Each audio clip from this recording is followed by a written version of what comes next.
삼위일체에 대한 잘못된 해석들을 이제 하나하나 쳐내볼 겁니다. 그래서 이단이라 함은 사실 성경에 기록되어 있는 내용인데 그거를 잘못 해석하거나 아니면 성경에 기록되어 있지 않은 새로운 사상을 추가하거나 아니면 성경에 기록되어 있는 하나님의 어떤 그런 것들을 빼거나 이런 걸로 이제 발생을 하기 때문에 하나님에 대한 그 오해들을 이제 하나씩 쳐내면서 우리가 올바른 대상, 아까도 그런 얘기를 했잖아요. 그러니까 하나님을 믿어야 되는데 이제 다른 존재를 하나님이라고 생각하면 안 되는 거죠. 뭐 옛날에 뭐 동화에서 나오는 것처럼 가면 쓰고 내가 엄마야 하고 이제 애들 혼자 있는 집에 들어오는데 이제 그게 진짜 내 엄마냐라는 거지. 그러니까 나의 하나님은 오직 한 하나님이신데 다른 것으로 오해하게 하거나 다른 존재를 하나님이라고 착각하게 하는 것들. 그래서 이런 기본적인 하나님에 대한 교리를 굳건히 세워나가면서 이렇게 쳐낼 수가 있습니다. 한번 시작해 볼게요. 삼위일체에 대한 잘못된 그런 보통 잘못된 생각들, 오류 세 가지를 거부하는데 그 세 가지가 뭐냐? 하나님은 세 위격으로 존재하신다. 두 번째, 각 위격들이 곧 완전한 하나님이다. 어떤 거는 그냥 하나님이 아니고, 뭐, 예를 들면 성령이 뭐 그냥 하나님의 능력이다. 이런 것들이 이제 잘못된 생각이라는 거죠. 그리고 너무나 당연하게도 하나님이 한 분이시다. 라는 거. 그러니까 자꾸 다른 존재가 돼갖고 내가 성령이다 막 이러잖아요. 그런 것들을 이제 한번 쳐내 볼게요. 자, 제일 유명한 게 양태론이에요. 근데 이거는 뭐냐면 그 유형 이론이라고 그래서 전 시간에도 말씀드린 것처럼 제가 예를 들면 심두한인데 심두한이라는 하나의 존재인데 각각의 모드가 다르다는 거죠. 집에 가면은 아빠 모드. 그리고 그러니까 상대화시키는 거예요. 하나님을 상대화시키는 겁니다. 제가 아내한테는 남편 모드. 그리고 교회에 오면은 목사 모드. 친구 만나면 친구 모드. 그래서 제 하나의 존재인데 유형이 바뀐다라는 거예요. 근데 이게 언뜻 들으면 그럴듯해 보여요. 그래서 옛날에 좀 우리나라의 신학이 발달하지 않았을 때에 정통교회 목사님임에도 양태론적인 이제 설명을 해가지고 이단성 시비가 있었던 적이 있습니다. 근데 이제 그런 거는 이제 제가 잘못 비유를 들었다 이렇게 해서 나중에 수정해서 그 이단 시비에서는 풀렸는데, 그래서 여기 보시면 하나님이 서로 다른 시간에 서로 다른 유형으로 존재할 수 있다. 근데 이제 이게 한 하나님이라는 거를 강조하다 보니까 우리 인간의 생각을 어거지로 이렇게 생각을 했어요. 근데 이제 잘못 해석하는 게 예를 들면 요한복음 10장 30절에 예수님이 이런 얘기를 하셨죠. 나와 아버지는 하나다. 나와 아버지는 하나이다 그랬는데 요걸로 이제 전체를 이제 해석을 하면은 이런 유형이 하나님은 이렇게 유형이다라고 이제 오해할 수가 있는 거죠. 근데 지난 시간에도 말씀했듯이 예수님이 세례를 받으시는 장면에서는 이게 설명이 안 되죠. 예를 들면 제가 아버지인 심두한이 목사인 심두한에게 따로 얘기를 할 수가 없잖아요. 둘이 하나면. 완전히 존재상으로 하나면은 이게 다인극을 1인 3역을 동시에 서로 대화가 불가능하잖아요. 근데 성경에 보면은 그 삼위의 하나님이 각각 별도로 다른 일을 한 번에 하신 적이 기록이 돼 있다라는 거죠. 그래서 같은 시간에 서로 상호적인 관계 속에서 일하시는 하나님, 그렇게 기록되어 있는 성경 장면들이 많은데 그런 거를 이 개념으로는 설명이 불가능하다는 겁니다. 그 두 번째 이제 아리우스라는 사람이 이제 하나님이 삼위 하나님 중에서 성자, 그러니까 예수님이랑 성령이 약간 신적인 존재다라고 이제 약간 애매하게 고대 신들처럼 이제 반인 반신 그런 개념 있죠. 데미갓이라고 하는데 그런 개념으로 완전한 하나님이라기보다는 뭔가 원래는 없었는데 그러니까 성부 하나님이 나았다 이런 식으로. 그렇게 이 논리로 따지면 예수님은 우리 기준에서는 신인데 원래 없었던 적이 있었던 태어난 신이다라는 그런 이상한 해석을 이제 아리우스라는 사람이 이제 한 거죠. 근데 이제 이게 AD 325년 니케아 공의회에서 성경 전체를 잘 이렇게 교리를 따져봤을 때 이 주장은 말이 안 된다라고 반박이 됐어요. 근데 이 사람이 갖고 나왔던 성경 주장이 이겁니다. 골로새서 1장 15절에 그는 보이지 않는 하나님의 형상이시요. 예수님에 대한 얘기를 하는 거예요. 그는 보이지 아니하는 하나님의 형상이시요 모든 피조물보다 먼저 나신 이다. 이거 구절을 보고 이렇게 해석을 한 거죠. 아니 예수님이 태어난 거 맞지 않냐. 모든 피조물보다 창조 이전에 하나님이 새로 낳으신 거다. 이렇게 이제 해석을 했어요. 근데 이 해석의 오류는 뭐냐면 우리가 예수님을 얘기할 때 독생자 이렇게 얘기하죠. 독생자 예수님. 그래서 그게 말이 좀 어려운데 유일한 아들이라는 뜻이에요. 유일한 아들. 근데 여기서 이제 유일하다는 표현은 우리 인간이 아들 낳듯이 그렇게 원래 없다가 출생하잖아요. 인간은 낳았다라는 건. 근데 예수님이 그리스도가 원래 없다가 생겨났다라는 개념이 아니라 하나님의 아들로서 그 관계의 유일성을 이제 설명하는 그런 구절이거든요. 그래서 이 구절을, 똑같은 구절을 어디에다가 방점을 찍느냐에 따라서 강조점에 따라서 해석이 달라지는 거예요. 근데 이 아리우스는 어디에 찍었냐? 여기에 찍은 거죠. 먼저 나신이 중에서 나신이의 포인트를 둔 거예요. 태어난 거 아니냐.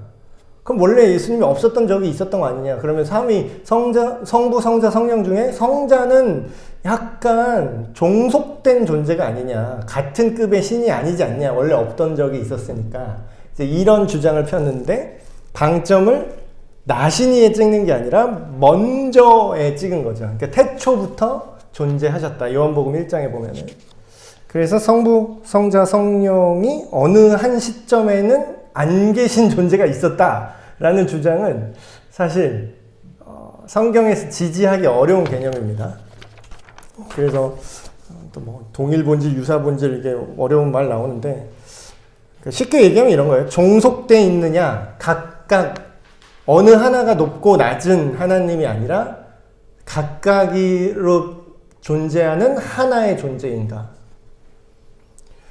그래서 이제 저는 그렇게 생각합니다. 물론 이것도 완전한 비유는 아니야. 하나님은 사랑이라고 얘기하잖아요, 스스로를. 하나님은 사랑이시다. 사랑을 하신다가 아니라 사랑이시다라고 얘기해요. 그래서 전에도 하나님의 속성에서 제가 설명을 할 때 하나님이 외로워서 인간을 짓지 않았다고 제가 말씀드렸죠. 하나님은 그러면 인간이 없었을 때, 이 다른 것들이 존재하지 않았을 때 하나님이 사랑이라 그러는데 여러분 그거 생각해 보세요. 사랑이 혼자서 하면 사랑입니까? 짝사랑은 사랑으로 안 쳐줘요. 짝사랑도 뭐 내가 너를 사랑하니까 사랑한다고 하지만 자 보세요. 아무리 짝사랑이라고 해도 혼자서는 짝사랑도 불가능해요. 누가 대상이 있어야 되잖아. 그러니까 단일한 존재로서는 사랑이란 개념이 시작될 수가 없습니다. 사랑이란 개념은 반드시 뭐가 있어야 돼요? 타자가 있어야 돼. 관계가 형성돼야 돼. 내가 아닌 다른 존재가 뭐라도 있어야, 그게 사물이라 할지라도 뭐라도 있어야 사랑을 할 수 있죠. 근데 하나님은 사랑이래요. 근데 이게 설명이 안 되잖아요. 우리가 인간적으로 생각하면은 피조물이, 이 우주가 창조되기 전이 반드시 있었을 텐데, 우리 인간의 시간의 개념상으로. 근데 삼위 하나님이 없었던 일이 존재하지 않았다는 게 여기서 증명되는 게 뭐냐면 원래부터 존재했다 그러잖아요, 하나님이. 그러면 근데 하나님이 성부, 성자, 성령의 세 위로 영원 전부터 존재하셨다면은 그 말이 가능해져요. 왜냐? 사람이 없어도 그분은 사랑의 관계를 세 위격이 완전하게 서로를 사랑할 수 있죠. 그래서 하나님은, 그러니까 신은 뭐가 결핍이 있으면 신이 아니라 그랬잖아요. 그러니까 인간을 창조하기 전부터 하나님은 사랑일 수 있는 거예요. 왜냐하면 성부, 성자, 성령이 동일한 종속적이고 나중에 태어난 존재가 아니기 때문에. 그래서 개념적으로 이렇게 이제 이해를 할 수가 있고요. 그리고 삼신론이 또 있습니다. 그러면은 성경에 성부, 성자, 성령이 세 위격으로 나오니까 세 신이다. 우리 삼신할매에게 기도하자. 삼신할매는 어떤 전통인지 모르지만 이렇게 얘기하면 성경에 또 다른 부분이 해석이 안 되죠. 하나님이 한 분이라는 통일성, 이게 자칫 잘못하면요 3명의 신이라고 오해가 될 수 있습니다. 그래서 이거를 단일성에 대한 도전이라고 하는데, 이러면은요 어떤 문제가 생기냐면 다신론으로 흐를 수가 있어요. 신이 삼신인데 그럼 다른 신이 또 없을 게 뭐야? 신이 여럿이라는 인상을 주잖아요 벌써.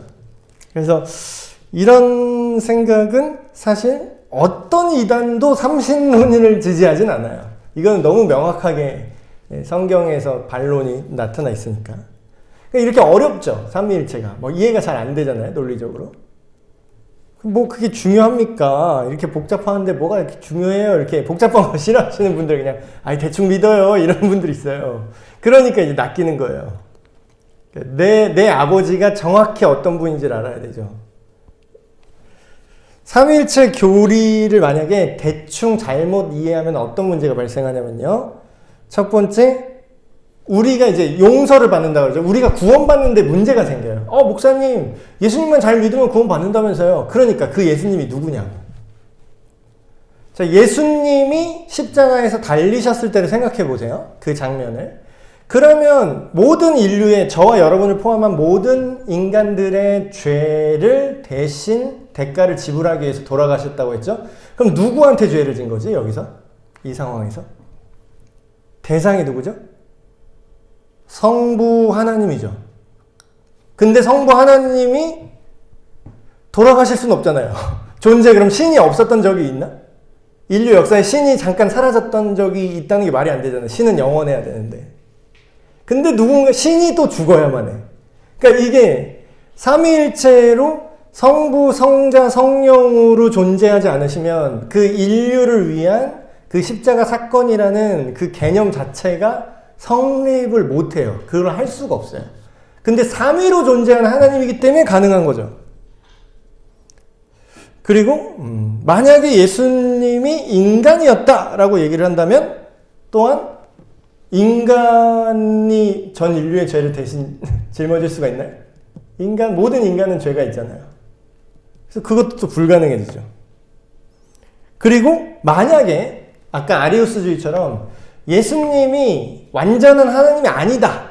약간 뭐 반인 반신이다. 이런 식으로 생각을 하면 무슨 문제가 생기냐면 예수님이 완전하고 무한한 하나님이 아니라면 그 예수님한테 기도하거나 예배를 드리는 게 뭐가 돼요? 아까 제가 얘기한 것처럼 그거는 우상숭배가 됩니다. 근데 성경에 예수님이 예배의 대상이 되는 장면이 나오죠. 그리고 기도도 누구의 이름으로 하죠? 예수님의 이름으로 기도하죠. 그래서 신약 성경의 기록은 예수께 경배하라라고 분명히 예배의 대상으로 삼습니다. 구약부터 계시록까지 끝까지 성경 전체를 보면요. 어떤 영적 존재도 하나님 이외에 다른 존재한테 예배를 하라고 나오는 장면이 없어요. 그러니까 우상숭배한 거 빼고. 그러니까 하나님의 시점으로 경배하라, 예배하라 이렇게 얘기하는 장면이 나오잖아요. 그 대상은 무조건 하나님입니다. 근데 신약성에서 뭐라고 얘기하죠? 예수께 경배하라고 나와요. 그럼 뭐예요? 예수님이 완전한 하나님이라고 인정을 받고 있다라는 거예요. 그리고 만약 예수님이 파생된 존재다. 나중에 지어졌다. 나중에. 그럼 뭐예요? 예수님은 신이 아니라 뭐죠? 조금 먼저 태어난 피조물인 거예요.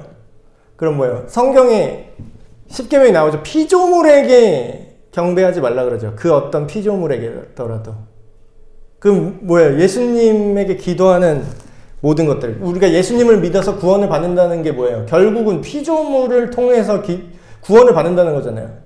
그럼 우리가 이제 돼지님 이렇게 있고 돼지 콧구멍에 돈 꽂아놓고 뭐 잘 되게 해주십시오. 이거랑 본질상 아무런 차이가 없어지는 거예요. 예수님이 완전한 하나님이 아니라면. 그리고 만약 아까 제가 말했죠. 5번. 하나님이 완전한 삼위로 존재하는 하나님이 아니라면 창조 전에 그분이 사랑이라는 걸 증명할 수가 없습니다.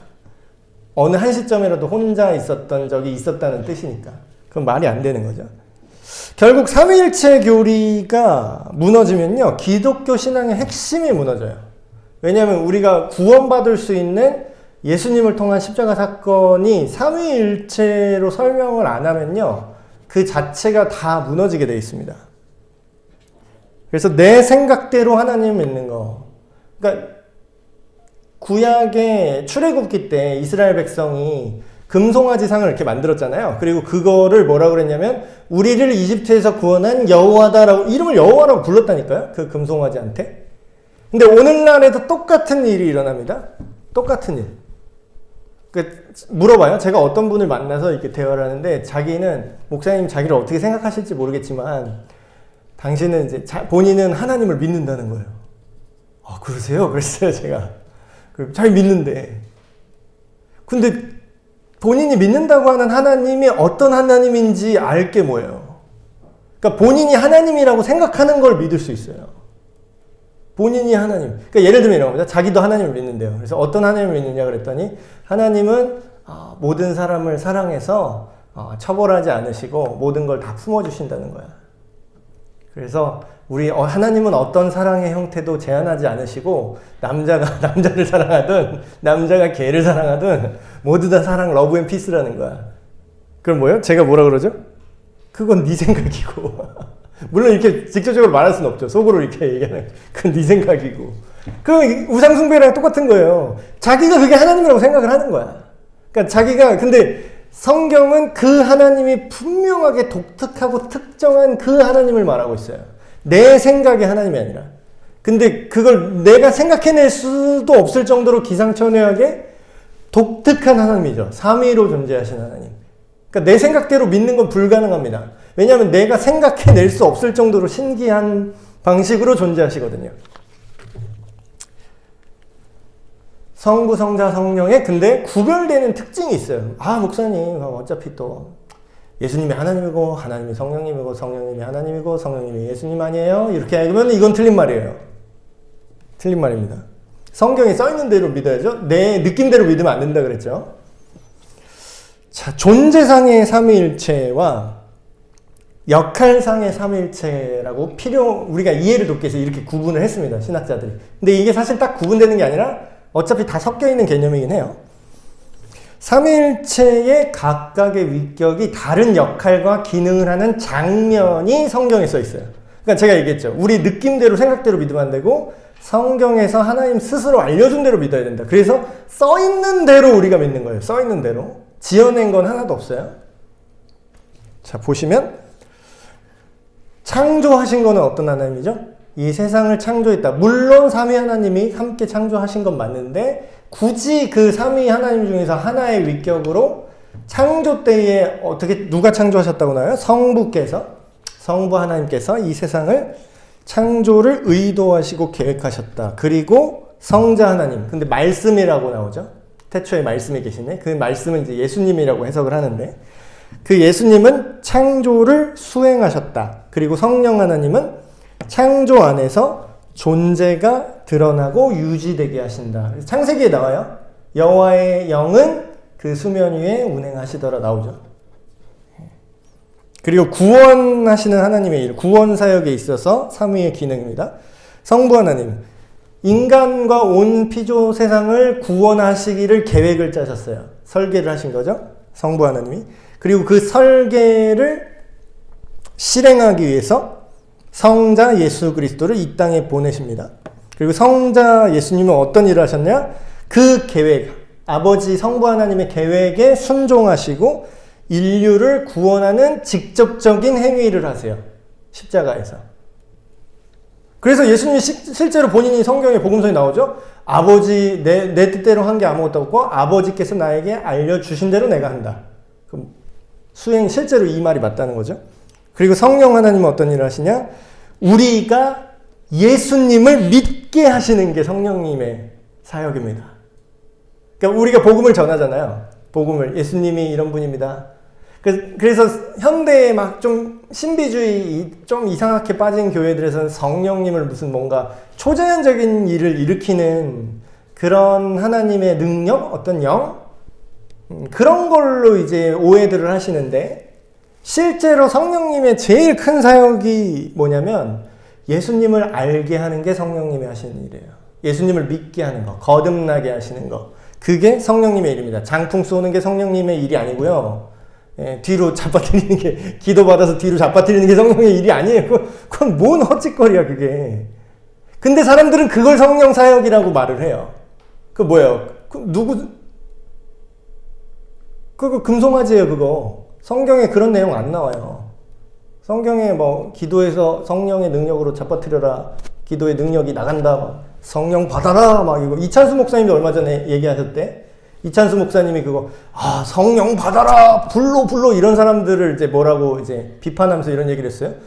여러분, 이거는 성령님은 하나님이세요. 성령 받아라 이건 무슨 뜻이냐면요, 이찬수 받아라 이거랑 똑같은 말이라고. 그러니까 우리 아버지 돌아가셨지만 저희 아버지 성함이 심상자 옥자신데 상옥 받아라, 이게 얼마나 무례한 겁니까? 이거는 인격으로 생각을 안 한다라는 거예요. 그러니까 하나님으로 생각을 안 하니까 이런 표현이 가능한 거야. 그러니까 능력이라고, 무슨 장풍처럼 쏜다니까 성령님을. 그러니까 그건 뭡니까? 금송아지예요. 그거 성령님입니다 하면 네 생각이야. 성경은 그렇게 얘기 안 해요. 이거 진짜 속 시원히. 근데 같은 정통 기독교 안에도 이런 사람들이 너무 많아. 그리고 이거를 신학적으로 교리적으로 정확히 이렇게 짚어주지 않으면요, 교회에서 심지어 목사님이 그러고 다니니까 그냥 이게 교리 잘 모르시는 분들은 맞구나, 능력 있구나, 나 오늘 기도받고 넘어갔잖아, 어쩌라고. 다리 그냥 힘 풀리신 거예요. 어떤 사람 막 밀더라. 저도 한번 해봤어요, 옛날에. 하도 막 난리 치길래 한번 가봤어요. 밀더라고. 나를 이렇게 밀어, 머리를. 그거 다 저거 지금 용어가 생각 안 나는데. 감정 동화 효과입니다. 그냥 그 분위기에 취해서 그냥 뒤로 넘어가는 사람이 있어요. 좀 민감하신 분들, 공감 잘 하시는 분들은 그냥 넘어가기도 해요. 이거 안 넘어가면 뭔가 하나님 역사 안 한 것 같고, 내가 죄송하고 이러니까 알아서 넘어가시는 분도 있고. 그 성령 역사 아닙니다. 물론 그게 성령 100번 양보해서 그게 성령의 역사라고 할 수 있어요. 근데 그래서 어쩌라고요? 진짜 성령의 역사는 뭐예요? 예수님이 누군지 알게 되는 게 성령의 역사입니다. 그렇죠?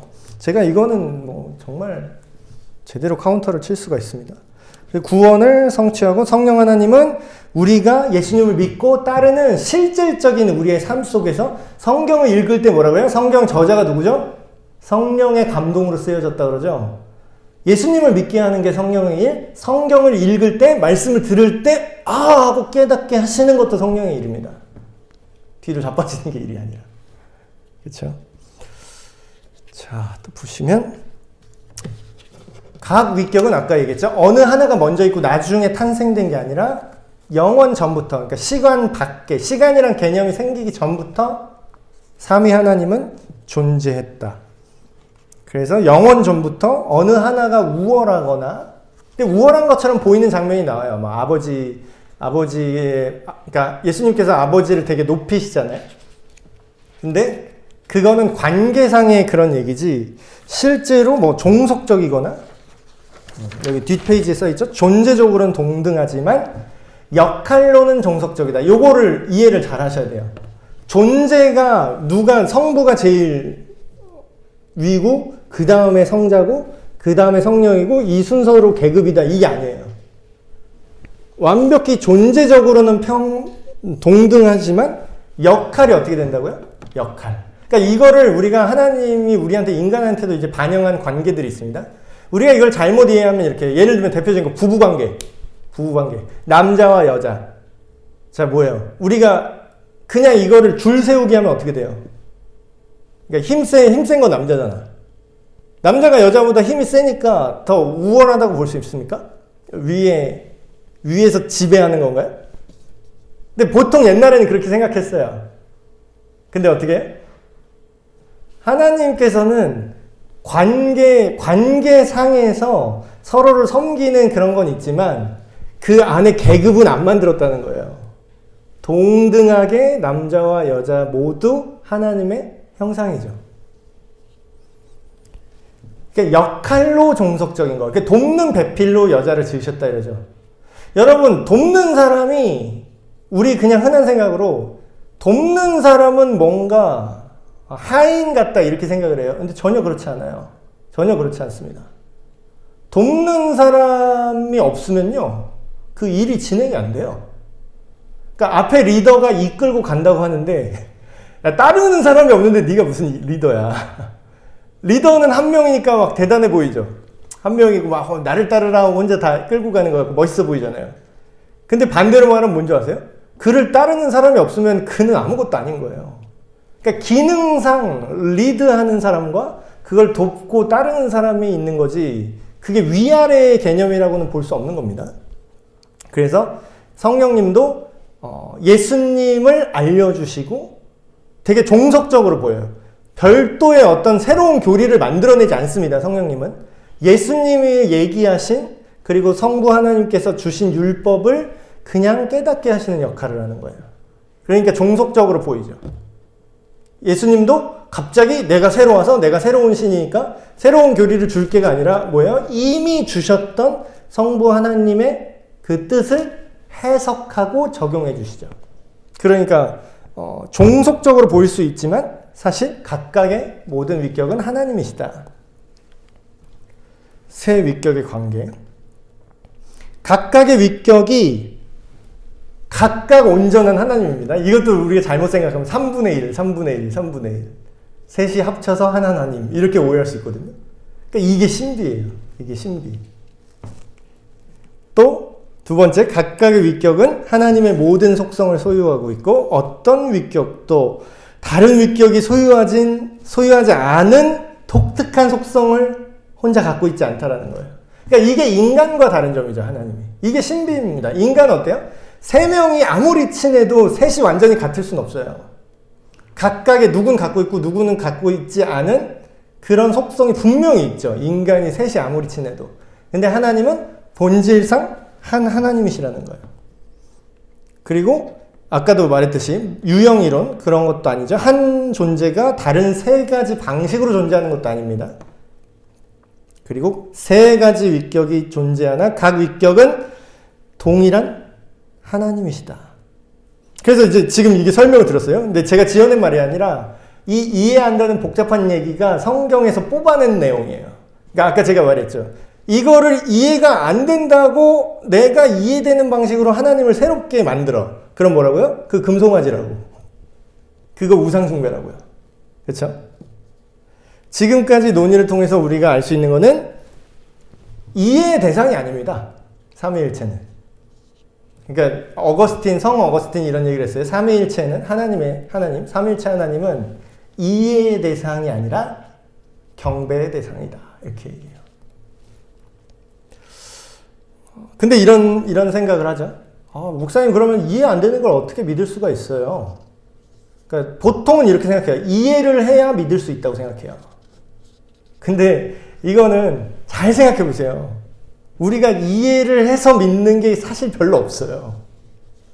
자, 애가 태어났어요. 예를 들어서 자녀가 태어났어요. 처음에 첫 만나는 사람이 아마 산부인과 의사분 아니면 간호사 아니면 엄마 아빠겠죠.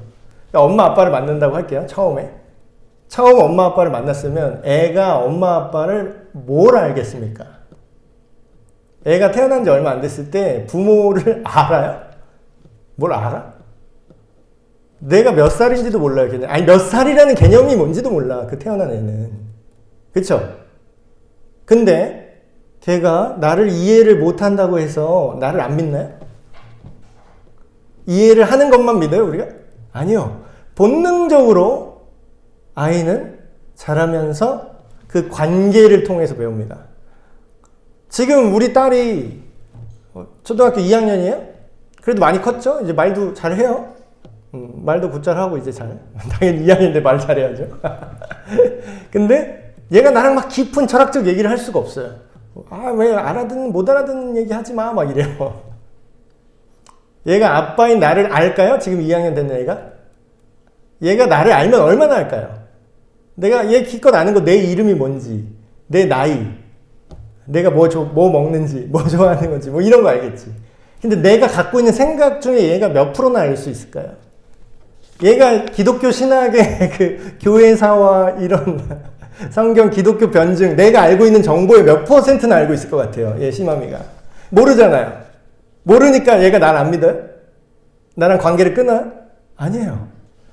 내가 아는 만큼 믿을 수 있다라는 거는 물론 경험적으로 아는 거지만 근데 우리가 하나님을 이해할 수 없는 그 깊은 하나님의 어떠함이 있다고 해서 그게 우리가 하나님을 못 믿을 증거가 될 수는 없어요.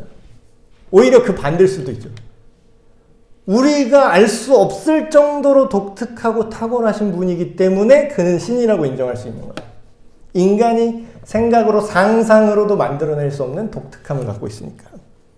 그렇죠? 도대체 이해할 수 있나요? 제가 그런 얘기를 합니다. 하나님에 대해서 이제 많이 제가 설명을 하잖아요. 사람들한테 목사다 보니까. 그럼 제가 그런 얘기를 합니다. 기독교 진리는 잘 모른다는 얘기를 되게 세련되게 하는 것이다. 이런 얘기를 해요. 언뜻 보면은 그냥 어차피 모르잖아요. 이렇게 얘기할 수 있죠. 근데 이제 모른다는 얘기를 몰라 그냥 이렇게 하면 되게 무책임하잖아요. 근데 어떻게 모르는지를 자세하게 얘기합니다. 어떻게 모르는지. 근데 이단들은 어떻게 하는지 알아요? 자기가 안다 그래요. 자기가 안다 그래요. 당연히 알지. 왜냐면 자기가 만들어낸 금송아지거든. 그건 진짜 하나님이 아니거든. 자기가 이해하는 방식으로 하나님을 새롭게 만들어낸 거거든. 그러니까 자기는 완전히 풀었다 그래요. 완전히 안다 그래요. 거짓말이죠. 근데 우리는 모르는데 어떤 걸 어느 정도로 모르는지 성경을 근거해서 얘기합니다. 과거에 삼위일체에 대한 오류들이 있죠. 그런 것들로부터 우리는 이런 딱 이 정도 레벨이 딱 좋은 것 같아요. 하나님을 완전히 알 수 있다는 생각도 하지 마세요. 그건 말이 안 되죠. 근데 그렇다고 해서 이런 분들이 있어요. 야, 어차피 하나님 우리가 모르니까 하나님을 알 수는 없어. 그래서 불가지론. 근데 이것도 아니에요. 성경은 뭐라고 얘기하냐면 아예 삼위일체를 아예 알 수 없다는 생각도 잘못된 생각입니다. 완전히 알 수 없지만 분명히 존재하는 어떤 느낌이 있어요. 예를 들면 제가 그 기도에서 그런 얘기했죠. 기도를 삼위 하나님 중에서 누구한테 한다고요? 성부, 성자, 성령인데 막 성령한테 기도하는 사람 있잖아요. 성령님 역사하여 주시옵소서. 성령 받아라 또 막 이러잖아. 뭘 개념이 완전 다 뒤죽박죽이야. 성령님 뭐 어쩌고래. 근데 그거는 성경이 준 아웃라인이 아니죠. 자기가 만들어낸 거죠. 비록 삼위일체 기반한 생각이지만 성령님이 하나님이고 뭐 하나님이 예수님이고 그러니까. 근데 성경은 그렇게 얘기 안 하고 기도의 대상은 하나님 아버지께 기도한다라고 돼 있어요. 하나님 아버지께 누구의 이름으로? 예수 그리스도의 이름으로 성령 안에서 기도한다. 이런 표현이 정확하게 성경에 이야기하는 거예요. 그럼 이 정도까지는 우리가 이해를 해야 되는 거예요.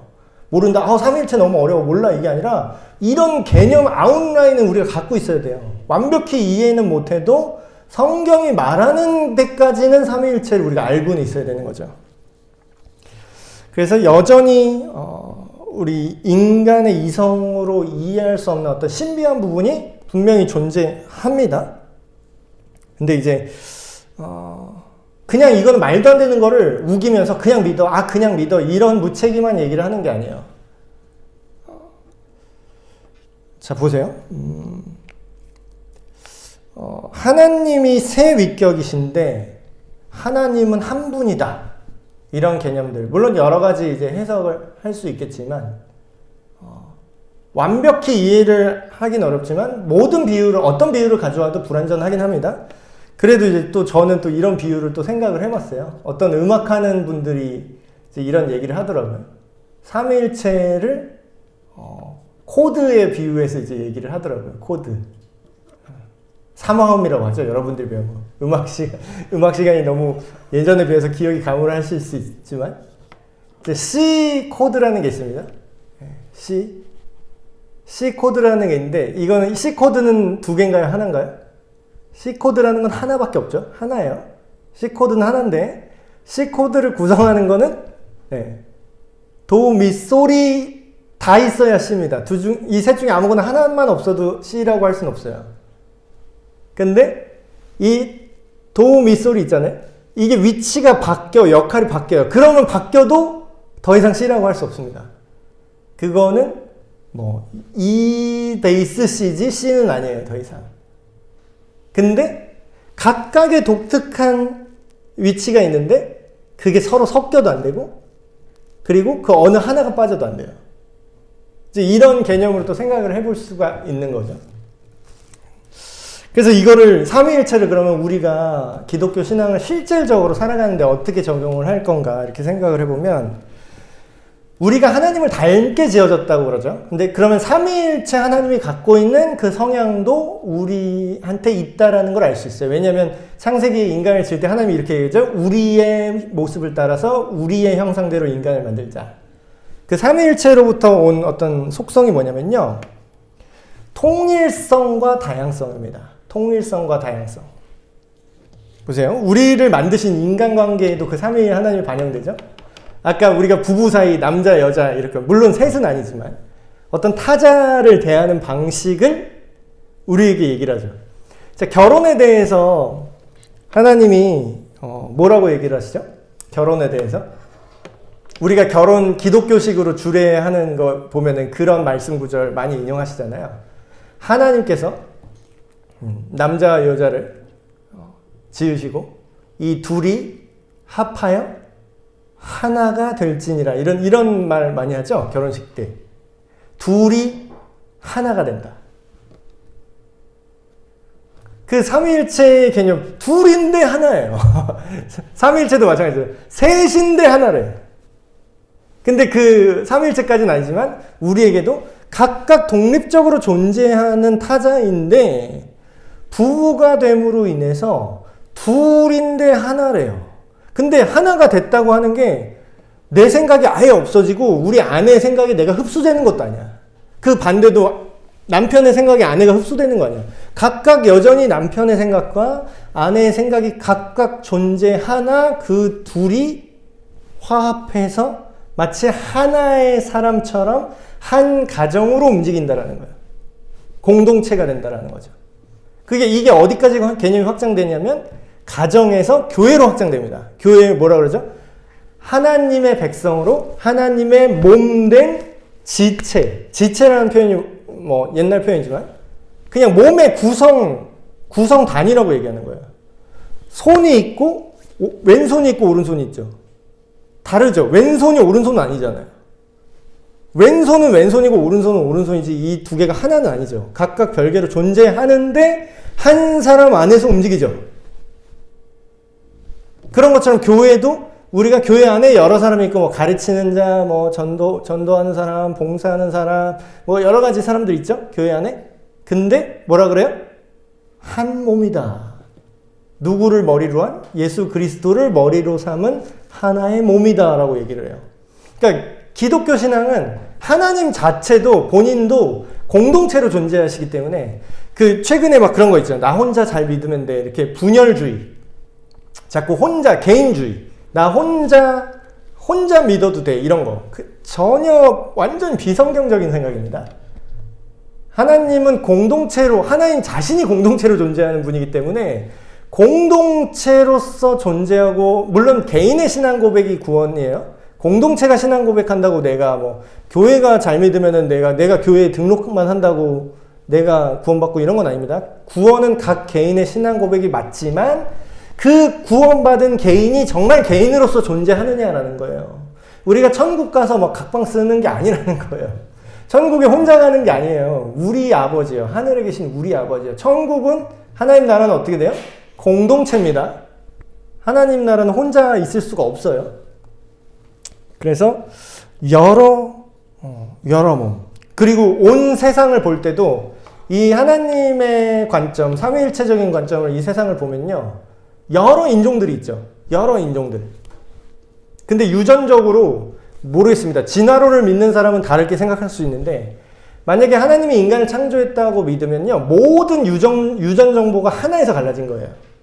흑인이든 백인이든 황인이든 뭐 사모아인이든 히스패닉이든 다 결국 하나의 유전자에서 갈라져서 어느 특성이 결핍되면서 그렇게 이제 퍼져 나간 것들이거든요. 그럼 결국엔 뭐예요? 지금 뭐 인종차별 이런 것도 성경적인 삼위 하나님의 속성으로 볼 때는 우리가 하나님을 닮았다면 어떻게 해석할 수 있습니까? 예. 각각 다른 것 같으나 하나의 공동체로 하나의 근원으로 만들어졌다라는 거죠. 이런 것들을 삼위일체적으로 우리가 삼위일체 하나님을 닮은 인간의 공동체성이다 라는 거를 실제 우리의 믿음에 신앙생활에 적용한다면 이 사회에 이루어지는 어떤 분열, 남녀 갈등, 뭐 인종 갈등, 국가 갈등 이런 게 사실 그거는 하나님의 부재 상태다라고 볼 수 있는 거죠. 그래서 그리스도와 예수님과 교회 사이의 신비한 연합, 하나됨, 이런 독특한 정체성, 자기가 각각의 정체성을 유지하는데 하나가 되는 것. 그러니까 이게 멋있는 거예요. 여러분, 그냥 하나가 되는 건 생각보다 쉽습니다. 그냥 하나가 되는 거. 하나를 위한 하나. 막 이런 거 있잖아요. 교회가 하나가 돼야 됩니다. 하나가 되는 거 간단해요. 모든 종교 하나로 만드는 거 되게 간단합니다. 그냥 싹 다 밀어버리면 돼요. 기계적으로 하나를 만드는 건 되게 쉬워요. 그냥 모두가 맞다라고 하거나요. 아니면 모두가 하나만 다 믿어야 돼 하면서 다 꿇어 앉히면은 하나가 될 수 있습니다. 근데 그렇게 하나가 되는 게 무슨 의미가 있어요? 진짜 하나가 되는 게 우리가 하나가 된다라는 거, 연합하는 게 멋있다라고 느낄 때는 어떨 때 멋있다고 느끼죠? 너 그냥 내가 하는 대로 해. 너 그냥 내 방식대로 해. 너 그냥 너랑 나랑 똑같은 옷 입어. 너랑 나랑 똑같은 거 먹어. 그냥 똑같이 해. 똑같이 해. 그러니까 우리는 하나야. 이거는 되게 멋이 없어요. 근데 하나님은 예술가라 그랬죠? 전에 창조, 크리에이터잖아. 크리에이터. 하나님은 창조자. 하나님은 똑같은 걸 별로 안 좋아하십니다. 다양한 걸 좋아하세요. 근데 다양한데 무질서한 것도 좋아하지 않으세요? 지멋대로 다양한 거는 또 안 좋아하세요. 다양한데 조화로운 걸 좋아하세요. 그러니까 진정한 연합은요, 각각의 자기의 의지가 따로 있어요. 자유의지. 얘가 나를 힘으로 눌러서 우리 나라, 그냥 세계를 하나의 나라로 통합할 거야. 이 하나는 진정한 하나가 아니에요. 진짜 하나님이 보신 하나는 각각의 의지가 있는데 각자 다른데 그게 조화롭게 하나가 되는 거죠. 그래서 뭐 음악의 화음과 화성과 멜로디가 아름다운 게 뭐예요? 다른 멜로디를 부르는데 그게 어울리니까 멋있는 거잖아요. 다 똑같이 막 멜로디만 다 똑같이 물론 멜로디 다 같이 부르는 것도 멋있긴 한데 그런 어떤 앙상블, 합주한다라는 거, 그런 것의 아름다움은 하나님의 어떤 속성, 다르지만 하나인 분, 그런 것들을 우리가 잘 받아들이고 잘 완벽히 이성적으로 이해할 수 없더라도 성경에 기록되어 있는 만큼 우리가 이해하고 느끼면서 그래, 이게 내가 믿는 하나님이구나. 사람이 지어낸 생각이 아니라 하나님, 영원 전부터 있었던 그 하나님이 요 하나님이구나. 이 삼위일체 하나님이구나 라고 우리가 붙들고 나갈 수 있다라는 거죠. 그래서 우리가 완벽히 이해할 수 없어도 우리가 그분을 사랑하고 경배할 수 있는 이유는 뭐다? 우리와 인격적으로 관계를 맺으신다. 마치 어린아이가 부모를 완전히 지식적으로 알지 못해도 믿고 따를 수 있는 것처럼. 그래서 맨 뒷장에 내용을 요약하는 몇 가지 질문들, 교환을 잘 이해하셨다면 찾아보실 수 있고요. 그래서 개인적 적용은 댁에서 가족끼리나 아니면 친구끼리나 대화 주제로 한번 생각해 보시면 좋을 것 같아요. 우리의 가족 안에서 삼위일체 하나님 안에서 발견할 수 있는 어떤 다양성, 다양하지만 우리 가족이 한 가족으로 뭉칠 수 있는 어떤 그런 거. 그리고 교회 안에서 어떤 교회 안에서 막 일들이 많잖아요. 우리 교회는 그래도 조그만 교회라서 그런 거는 잘 없는데, 큰 교회일수록 교회 안에서 여러 가지 사역을 하겠다는 사람 있죠. 어떤 사람은 뭐 구제를 해야 됩니다. 가난한 사람 도와야 됩니다. 아닙니다. 여기는 밥 퍼주는 거라 됩니다. 아닙니다. 여기는 고아원으로 가야 됩니다. 아닙니다. 선교하러 가야 됩니다. 이거 서로 싸워요. 서로. 근데 각각은 또 다 맞는 말이야. 나쁜 짓 하자고 하는 사람이 없어요, 교회 안에. 근데 그래서 문제예요. 다 좋은 일이거든. 근데 다 좋은 일인데 시간과 돈과 그걸 할 수 있는 인원은 딱 정해져 있어요. 그럼 어떻게 할 거야? 이런 거 교회 안에서 다양성이 어떻게 조화를 할 수 있는가? 이런 것도 고민해 볼 수 있는 문제이고, 그리고 하나님 안에 궁극적으로 완성될 하나님의 나라, 우리가 천국을 간다라고 표현하는 그 하나님 나라 안에서 얼마나 다양한 사람이 얼마나 아름답게 조화롭게 존재할 것인가, 그런 어떤 즐거운 상상, 이런 것들을 해보시면 좋을 것 같습니다. 오늘 부족하지만 삼위일체 이렇게 두 번째 시간을 마쳤습니다. 제가 기도하고 마칠게요. 하나님 아버지, 우리가 삼위의 하나님에 대해서 다시 한번 성경의 내용을 근거로 해서 찾아보았습니다. 우리가 알지 못하는 하나님을 우리의 이해 수준으로 끌어내려서 억지로 해석한 경우가 너무나 많습니다. 그러나 우리가 완전히 알 수 없을지라도 주님을 사랑하고 따라갈 수 있음을 고백합니다. 성경에 기록되어 있는 만큼까지 우리가 이해할 수 있는 데까지만 이해하게 하시고, 또한 이해할 수 없는 그 하나님의 신비는 우리가 다시 하나님을 만나는 그날에 완벽히 주님을 알게 되어 그 놀라움을 깨달아서 기뻐할 수 있는 우리가 되게 하여 주시옵소서. 우리 주 예수 그리스도의 이름으로 기도합니다. 아멘. 네, 마쳤습니다.